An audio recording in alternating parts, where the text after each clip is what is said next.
Le tour de table de l'actualité. François-Michel Lambert, le député Liberté et Territoire, a provoqué hier la colère du président de l'Assemblée nationale. Qu'a fait ce député ? Eh bien, en plein débat sur le cannabis, il a interpellé Gérald Darmanin en brandissant un joint. Et oui, en tout cas, un objet qui ressemblait à un joint. Écoutons la scène. Ce débat est donc crucial. Et d'ailleurs, le simple fait de montrer ce gobelet pourrait m'inquiéter. Je pourrais être inquiété pour montrer la légalisation du cannabis. S'il vous plaît, le simple fait de sortir vous arrêtez, un Monsieur joint Lambert. pourrait également créer des exclants. Monsieur Lambert, il est interdit par notre règlement de brandir ce type à un débat. d'objet. Merci. Monsieur Lambert, je vous rappelle au règlement et ce sera inscrit au procès-verbal. Voilà, François-Michel Lambert, donc un joint à la main pour interpeller le ministre de l'Intérieur. Est-ce que ce geste vous a choqué ? Tiens, on va poser la question à nos vraies voix dans quelques instants. Juste avant, j'aimerais qu'on accueille François-Michel Lambert, je vais y arriver, qui est avec nous. Bonsoir, monsieur le député. Bonsoir, Sud Radio. Bonsoir à vous, député Liberté, Territoire et président Liberté, Écologie, Fraternité. Juste un mot, c'était un vrai ou un faux joint, François-Michel Lambert ? Il y a du vrai cannabis dedans. D'accord, voilà, donc c'était un vrai joint. Évidemment, vous êtes partisan d'une légalisation contrôlée du cannabis. Vous interpelliez le ministre de l'Intérieur et aujourd'hui même les députés LREM, Jean-Baptiste Moreau, Caroline Janvier, qui ont présenté un rapport en faveur d'une légalisation contrôlée du cannabis. Est-ce que vous regrettez... Si vous me permettez. Il y a encore une fake news de la LREM. Nous sommes 25 députés de cette mission d'information du cannabis, de tous les bancs politiques. Il n'y a pas 2 députés LREM qui ont présenté un rapport. Nous sommes 25. Très bien. 25. Et c'est pas. Il faut pas que LREM essaye de récupérer ceux qui ne savent pas mettre en œuvre. Oui. Voilà. Très bien. Pour la précision. Ils essaient même de récupérer des régions parce qu'ils n'ont même pas. Ils n'ont ni candidat ni électeurs. Ah bah si. À un moment donné, les fake news LREM, on en a. Bon, très bien, merci pour la précision. En fait, il donne des news fumeuses, c'est ça ? Oui, c'est ça. Monsieur le député, il a raison, François. François-Michel Lambert, est-ce que vous regrettez votre geste qui a été beaucoup commenté aujourd'hui ? Ce que je regrette surtout, c'est que Emmanuel Macron soit finalement le président le plus réac que l'on ait eu depuis au moins 50 ans. On est en 2021, on a l'impression d'être au milieu du XXe siècle avec lui. Il ne vous connaît pas la France, il ne comprend pas la France. Sud Radio, vous êtes une radio qui est profonde dans la France, je vous écoute, je sens que c'est mon voisin qui parle à la radio, que c'est ma vie qui est dans cette radio.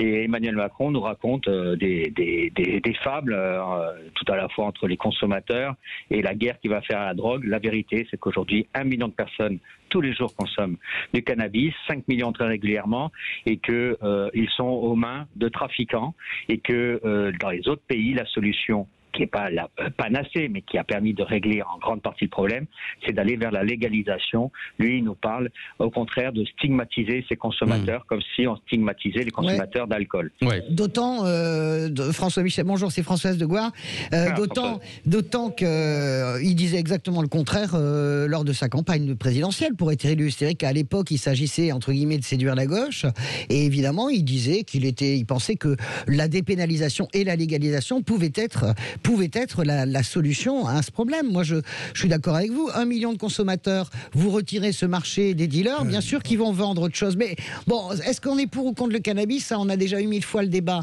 Et j'ai regretté dans votre argumentaire hier, je vous ai regardé sur une chaîne amie, concurrente et néanmoins amie de la mienne. Vous avez oublié de dire, par exemple, qu'en Italie, il y a des bars à cannabis qui sont ouverts partout, en Espagne. Voilà, les pays européens, les Pays-Bas, mais ça fait longtemps. Mais nos voisins les plus proches, vraiment. Par contre, j'aurais pas brandi le joint, moi. Bon, c'est peut-être mon côté Jean-Pierre Chevènement, Ségolène Royal, mais j'aurais pas fait ça. En tout cas, sur les réseaux sociaux, j'ai vu qu'on vous soutenait quand même, monsieur le député Philippe Bilger. Oui, c'est vrai, Philippe Bilger. Et juste après Philippe David. Philippe Bilger.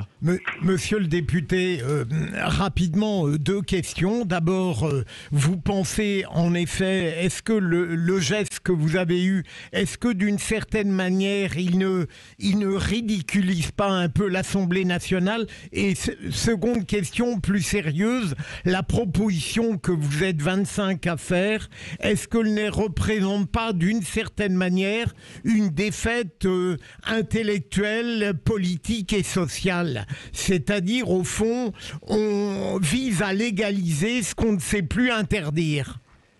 Alors, tout d'abord, c'est surtout le ridicule des relais médiatiques, pardon de le dire. Vous aviez repéré que j'ai déposé une proposition de loi pour la légalisation du cannabis. Vous aviez repéré qu'elle a été débattue à l'Assemblée nationale en commission des affaires sociales il y a un mois. Eh bien non, il suffit que je sorte un joint et on m'appelle.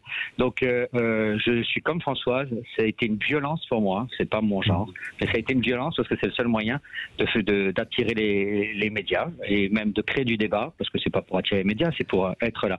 Bien Ensuite, sûr. Sur les questions, Françoise de Gois a tout à fait raison. Moi, je ne sais pas comment Emmanuel Macron, Gérard Darmanin vont faire au niveau de l'Europe. Toute l'Europe autour de nous, Portugal, Espagne, Italie, Suisse, Allemagne, Belgique et le Luxembourg qui va même légaliser totalement, sont dans des trajectoires de relations totalement différentes auprès des consommateurs de cannabis. Ils pensent que ce sont des gens qui sont accompagnés, ils pensent que ce sont des gens qu'il ne faut pas pénaliser, ils pensent que ce sont même des gens qui ont le droit tout simplement de consommer. Au Luxembourg, vous pourrez consommer du cannabis sans être du tout inquiété. Et on contrôle François Michel. Comment on va faire Comment on va faire nous, la France, on n'est pas une île au milieu de l'océan, on est au centre de ces pays et on va être tout l'inverse, à rebours. Ce n'est pas crédible, C'est vraiment de la manipulation politique, c'est du cynisme macronien. Juste en disant, précision, pardon, c'est qu'en plus de ça, moi j'adore ce dossier, je trouve passionnant et comme toujours, comme toujours, l'opinion publique et les Français sont en avance devant les politiques. Il n'y a aucune discussion pour l'opinion publique. La majorité des Français sont pour. Ça permet en plus de qualité de contrôler la qualité du cannabis, parce qu'en réalité ce qui arrive maintenant sur le marché est un cannabis a priori, je sais pas, moi j'ai jamais fumé de joint, mais c'est un cannabis a priori qui est beaucoup plus dur, beaucoup plus violent, la weed bien sûr, et donc là si vous voulez il y a une comment dirais-je, il y a une capacité quand même des autorités de contrôler la qualité du cannabis. Le seul objectif c'est la santé des Français. Et ça ramène de l'argent dans les caisses en plus. Non, l'objectif c'est la santé des Français, c'est-à-dire qu'aujourd'hui moi j'ai 3 garçons. Je crains qu'ils se retrouvent à consommer du cannabis dans lequel il y a des pneus, dans lequel il y a de la javel, des produits vraiment comme dans certaines cigarettes de contrebande, de la javel. Voire pire, qui est du THC extrêmement élevé, c'est-à-dire que ça devienne une drogue dure et que ça les flingue. Et quand vous achetez sous le manteau, vous ne savez jamais la qualité que vous achetez, il n'y a pas la garantie par votre fournisseur. Dans ces cas-là, Philippe David, qu'on n'a pas entendu. Vente sous le contrôle de l'État comme le tabac. Et dans ces cas-là, durement sanctionner ceux qui le vendent en contrebande. Mais regardez, les cigarettes de contrebande, vous êtes député des Bouches-du-Rhône, il y a quelques temps que je suis pas allé à Marseille, je me rappelle à côté du cours Lieutot, il y avait carrément les étals avec les clopes de contrebande, comme Arnaud Bernard à tous. Donc il faut avoir derrière la volonté de taper sur les contrebandiers. Permettez-moi de répondre, mais vous ne devez pas me connaître. Je suis le seul député à me battre contre ça. J'ai fait un signalement au procureur de la République sur le fait que Philippe Maurice International serait soupçonné de 400 millions d'euros d'importation illicite de cigarettes. J'ai fait 3 propositions de loi, j'en ai encore déposé une cette semaine. J'ai maintes fois interpellé le gouvernement sur le fait que le trafic illégal de cigarettes et notamment le trafic parallèle également, parce qu'il n'y a pas qu'illégal à nos frontières, nous avons des solutions, mais on pourra, vous m'invitez sur Sud Radio, je vous développerai ça aussi. Mais je suis tout sur ces 2 drogues, sur les tabacs et sur le tabac et sur le cannabis. Il faut que l'État reprenne le contrôle sur le tabac. C'est 30% de cigarettes qui sont consommés en France mais qui ne sont pas achetés en France, et il y a des moyens pour l'empêcher. Et sur le cannabis, c'est le danger sur la santé de nos enfants, et comme Françoise de Gois l'a dit, si l'État contrôle, moi je veux un monopole d'État, je veux une CETA, je veux pas que ce soit du business, je veux que ce soit une sorte de produit pharmaceutique. On n'a plus le droit de faire un monopole d'État avec l'Europe. Et que ce soit un produit le plus sain possible. 50 millions, le Colorado a fait rentrer 50 millions de dollars de recettes dans ses caisses depuis qu'il a eu la très bonne idée de légaliser et dépénaliser. 50 millions de dollars par an. Voilà. Merci à vous, François-Michel Lambert. Voilà, député Liberté Territoire, président de Liberté, Écologie, Fraternité. Voilà, François-Michel Lambert qui fait beaucoup parler aujourd'hui. En tout cas, son geste. Il a brandi un joint lors d'un débat sur le cannabis à l'Assemblée nationale hier. Restez avec nous dans un court instant, dans quelques minutes, pour le premier débat des vraies voix. L'exaspération des habitants du quartier de Stalingrad à Paris face aux toxicomanes. Voilà, des toxicomanes qui ont été visés par des tirs de mortier. Une enquête a été ouverte. Est-ce que ce sont les riverains donc désespérés qui ont tiré ces feux d'artifice? Une enquête est ouverte. Est-ce que la police donc est impuissante face aux dealers? 0826 300 300 et vous votez sur les réseaux sociaux. Et tout de suite.